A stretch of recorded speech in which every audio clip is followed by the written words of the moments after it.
Ini yang kemudian tadi kita bahas, gelombang tadi, deformasi tadi, itu akan berubah menjadi deformasi anelastik. Itu yang kita lihat pada slide sebelumnya, yang dimana ada deformasi strike slip di sesar yang ada di Cina. Itu adalah deformasi anelastik yang akan bertahan hingga beratus-ratus tahun di situ. Yang langsung akan diamati adalah munculnya gelombang seismik.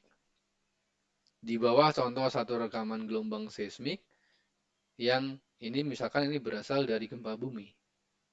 Selain dari gempa bumi, kita juga bisa mendapatkan gelombang seismik ini misalkan dari tumbukan.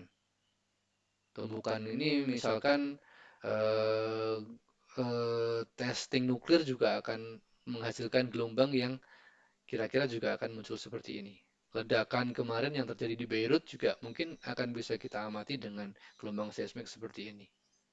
Pengeluaran massa vulkanik ini pada saat terobosan magma ke atas, kita juga akan mendapatkan gelombang-gelombang seismik yang bisa kita rekam. Keruntuhan gua bawah tanah juga sama, ataupun dengan migrasi fluida. Jadi kita mendapatkan signature seperti yang kita lihat pada gambar di bawah itu, yang mungkin berasal dari beberapa sumber yang saya tadi sebutkan. Sehingga menjadi penting dalam mekanika itu untuk melihat waveform itu secara keseluruhan, secara komprehensif. Signature itu menggambarkan apa? Menceritakan kepada kita apa? Apakah dia gempa bumi yang seperti apa? Ataukah dia tumbukan atau dia ledakan? Itu yang mungkin perlu kita pelajari lebih detail dari sini. Saya tidak akan membahas 5 poin di atas, saya hanya membahas di gempa bumi. Ini pada minggu kelima saya akan kembali lagi ke teori ini tentang bagaimana kita memanfaatkan waveform di sini untuk mengetahui kira-kira mekanik sumber itu seperti apa. Mudah-mudahan masih bisa dipahami. Nah, ini secara simplifikasi kita akan melihat seperti ini aja. Di gelombang seismik itu adalah radiasi dari gelombang seismik. Yang paling sederhana saat kalian mencemplungkan, Jawa saya mix, kayak mencemplungkan sesuatu atau kerikil gitu ke air, maka akan terbentuk gelombang ke segala arah yang sama, yang kita sebut sebagai isotropis. Itu juga kita amati pada saat ledakan yang di Beirut kemarin itu polanya akan mirip dengan seperti itu. Atau dia memiliki anisotropis. Jadi pergerakannya tidak sama ke segala arah. Energinya tidak sama ke segala arah. Dan itu yang kita amati dengan gempa bumi.